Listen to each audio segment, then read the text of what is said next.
So I've been preaching lectionary for a while, and I decided that perhaps for the summer we're going to do something a little bit different. And I read so many spiritual books, and there's so many wonderful themes in them that I've decided I'm just going to try to start taking some of those books and pulling some of my favorite themes and preaching about those. So you can see how much I like this book. This is Mark Nepo's The One Life We're Given, Finding the Wisdom That Waits in Your Heart. He says, in the Sufi tradition, muhasaba is a practice of self-examination by which we're encouraged to make an inventory of our actions, moods, behaviors, and thoughts at the end of every day. This is not done to be self-praising or self-critical, but to develop an inner habit of course correction. And so, along the way, I encourage you to engage in your own practice of self-examination, so you might understand the nature of your own soul and the nature of what gets in your way, so you might understand in detail the nature of your own effort and your personal relationship to grace, so you might deepen your chances to be and to be of use.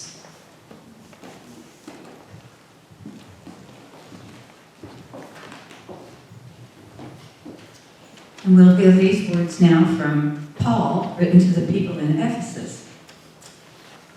Live as children of the light. Keep careful watch over your conduct. Don't act like fools, but like wise and thoughtful people. Make the most of your time, for these are evil days. Don't continue in ignorance, but try to discern the will of God. Avoid getting drunk on wine. That is debauchery. Instead, be filled with the Spirit, meditating on psalms and hymns and spiritual songs, singing and making music to God in your hearts. Always give thanks to Abba God for everything, in the name of Jesus, our Messiah. Would you pray with me? Holy One, it's not always easy to look at ourselves, and yet this is what the spiritual path calls us to do. Not to look outside ourselves and to judge and point fingers, but to look deep inside for our authentic selves, to reconnect with you, to live a higher path, a more gracious, beautiful, compassionate path. Help us to feel our connection to that this morning. And may the words of my mouth and the meditations of each of our hearts be filled with your wisdom and your insight. Amen. Live as children of the light. Keep careful watch over your conduct. Don't live as fools, but live as wise and thoughtful people. We are all children of the light, whether you come in late or not. You are still children of the light, and we are glad you are here. Thank goodness. Better late than never, that's right.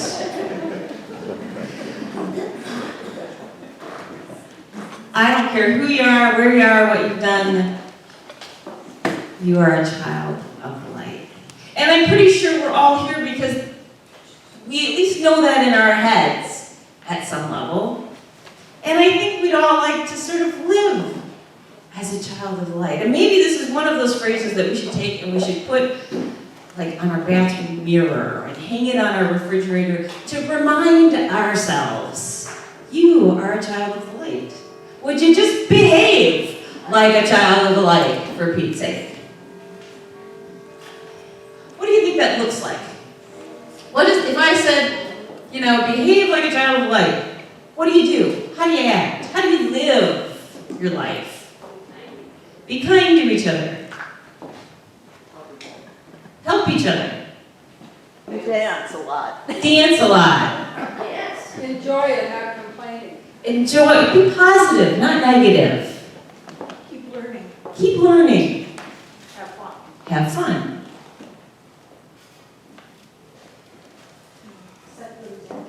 Set good examples. Listen. Who are we listening to? Kaye.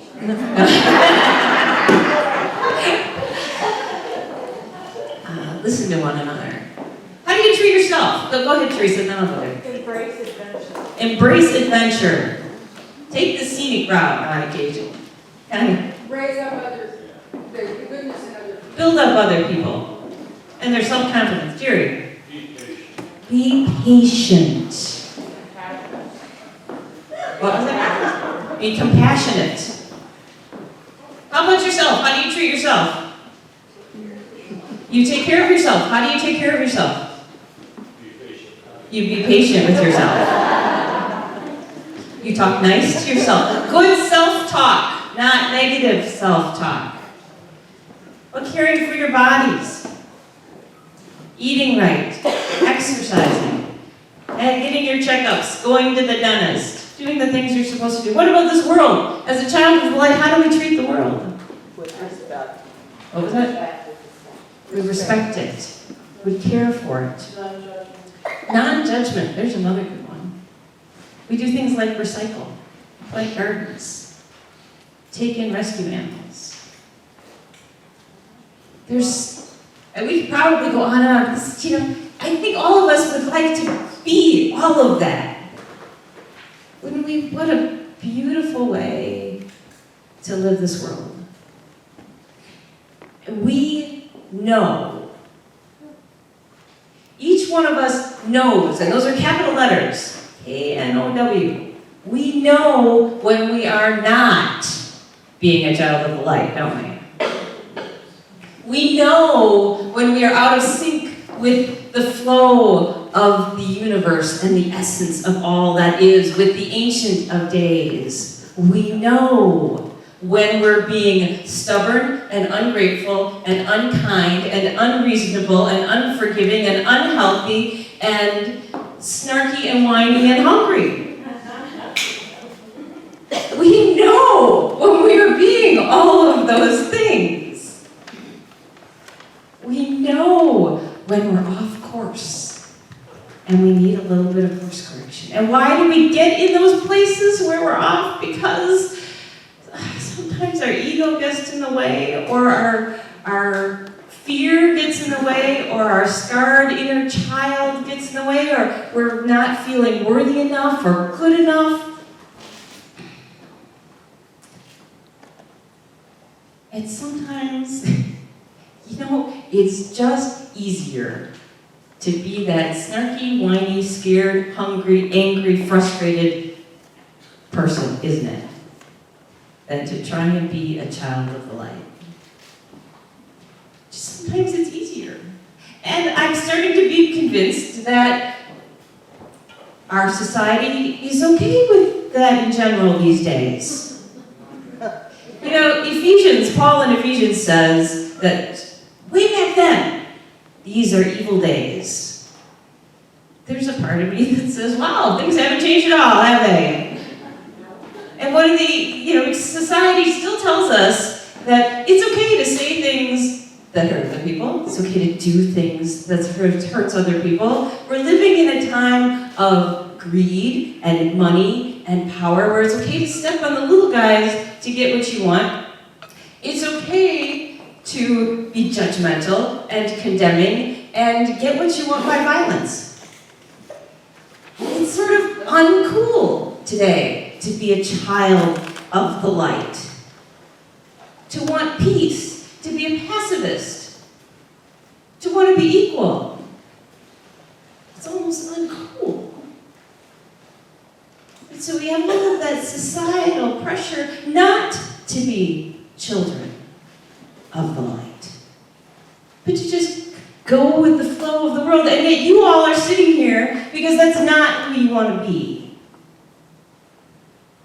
Because there's the inner part of you that wants to reconnect in the midst of the insanity and the craziness to go, no, this is who I am. In this place, in this time, I am a beautiful child of the light, and I need to reconnect with that and reconnect with the divine in me so that I can go out into that and try and still be that.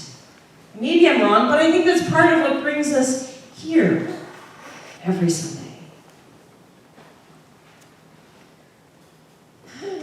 And it's not always easy to do. But sometimes we need what Mark Nepo talks about, which is a course correction.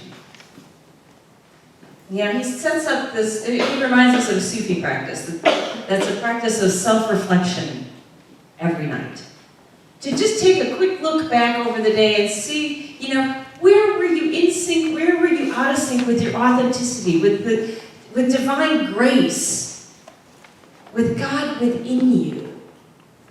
Not to beat yourself up over it, but so that you can make a slight adjustment to your course before you're completely out of whack, right? It's easier to take a little turn than to make a complete U-turn.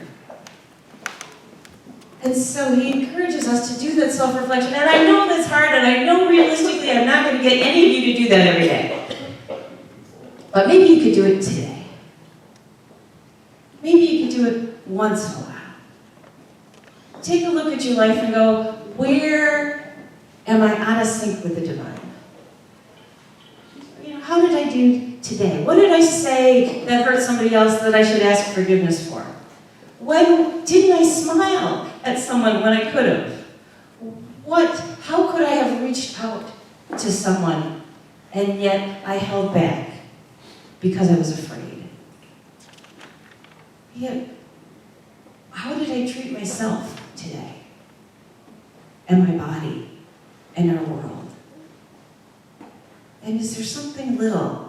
Course correction is so often about just one tiny step in the right direction, because you start small here, and eventually that trajectory gets bigger and bigger and bigger as you stay on it.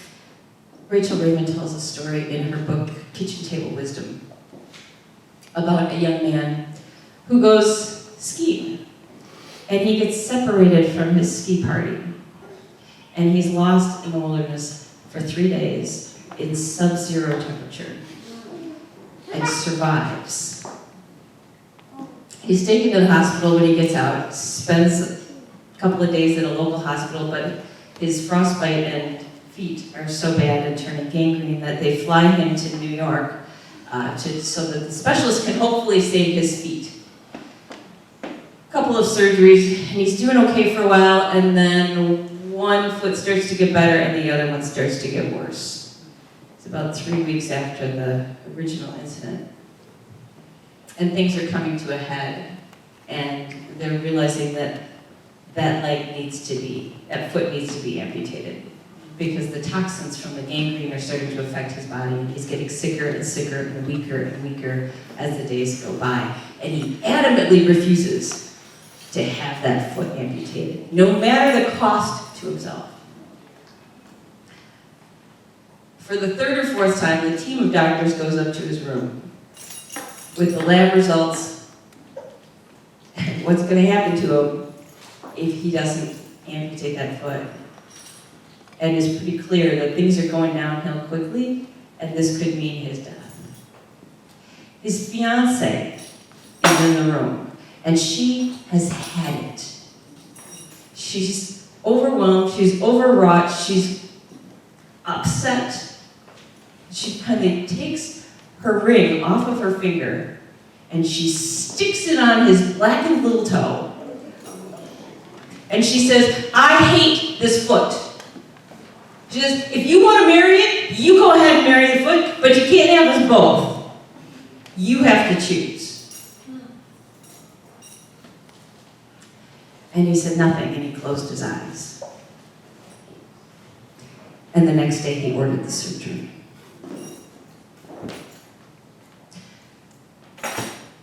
Luckily, he had someone who loved him enough and hung in there enough to challenge him to course correct. We don't often like to hear it when those people ask us to course correct. But a year later, he barely had a limp with his new prosthesis.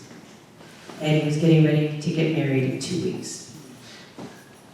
And he said it was the sight of that little diamond on that black toe and her words that finally woke him up, where he realized she was right. He was choosing his foot over his life and over the life that they had together, even though it was thought of those things that kept him alive in the snow for 3 days.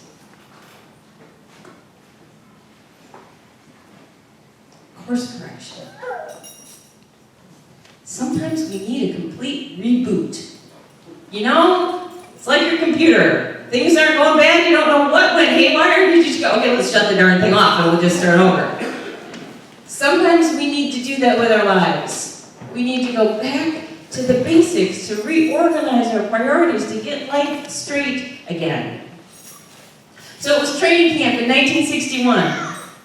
And the 38 members of the Green Bay Packers, can you believe this? I'm telling you Green Bay Packers. Okay. The 38 members of the Green Bay Packers are showing up to training camp. The end of the last season had been not good. They had lost the championship game to the Philadelphia Eagles. After they'd started with a wonderful lead, they blew it all, lost the championship. They're showing up to training going, all right, this year's going to be better. We're going to be smarter. We're going to learn, more effective plays. They're all excited. And their coach, Vince Lombardi, is thinking, we are wiping the slate clean. This was a 1961 reboot. We're going back to basics, back to the foundations. We're treating everybody like they've never played football before. And he stood up in front of them and he said, gentlemen, this is a football.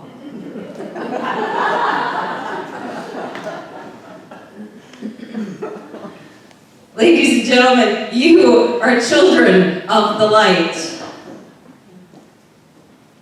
Don't act like fools, but like wise and thoughtful people. Maybe that's our reboot. And it's not always as dramatic as losing a winning season. It's not always dramatic as almost losing your foot or your life. It's the little things. Toni Morrison talks about in her book, The Bluest Eye. She talks about children. And what do children see when they look at you when they walk in the room? She said, can they tell that you're glad that they're there? She said she remembered when her kids were little and they'd walk in the room and she'd give them the once-over, all right? Buttons all lined up, hair combed, socks pulled up, trousers buttoned, are they all set? And she said, she loved them dearly and adored them, and she was sure they would feel her love because she was caring for them and how they appeared. She said then one day she realized that what they saw was critical eye. All right, what did I do wrong now? And her suggestion was a simple course correction. Do children see on your face, emanating from your heart, that you're glad to see them? I'm so glad you're here. And it's not just children. When Julie comes home from work, I wonder if people look at me and know from the look on my face and the way I act that I'm glad she's home. When you show up on Sunday morning, I want you to feel from me that I'm glad you're here, that I'm happy to see you. It's like the server in the restaurant who smiles at you versus the one who doesn't, right? Just a small course correction that all of us can do. What are others? Where's another place we can course correct? What other things in our lives do we need to pay attention to?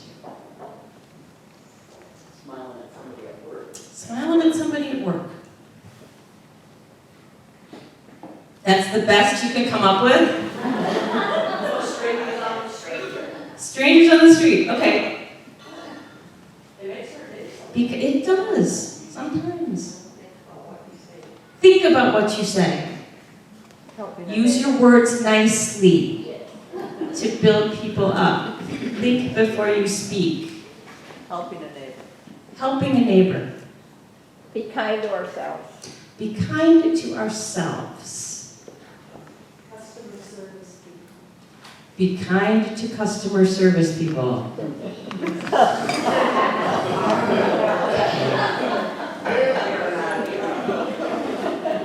Kind. It can be putting ourselves in situations that's beyond our comfort level for the sake of other people. Like Diane making this, the first time we did this, it was probably kind of a risk, and it gone in, she loved it. And sometimes you have to push yourself to take a risk that feels uncomfortable in the beginning. Right. So sometimes we have to risk to see change for the better happen, or to help others that we go, oh, I can't do that. Well, maybe you really can.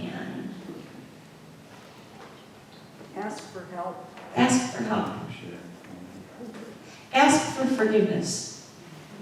Weed your garden. Clean out a closet. Mike? Listen instead of preaching. Listen instead of preaching. Takes one to know one, doesn't it, Mike? Yeah.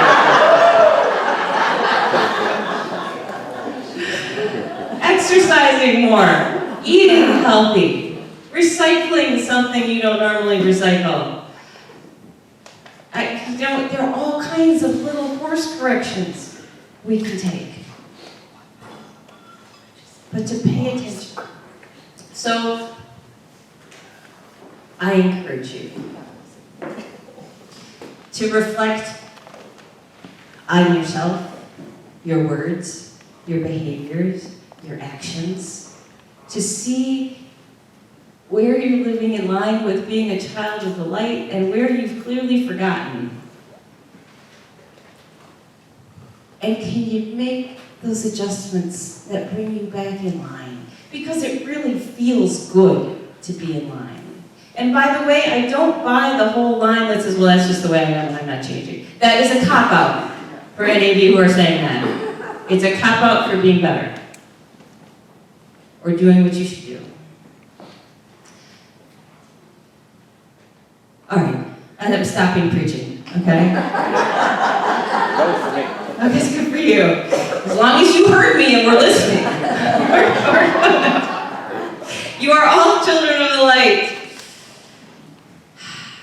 Don't act like fools, but like wise and thoughtful people. Amen.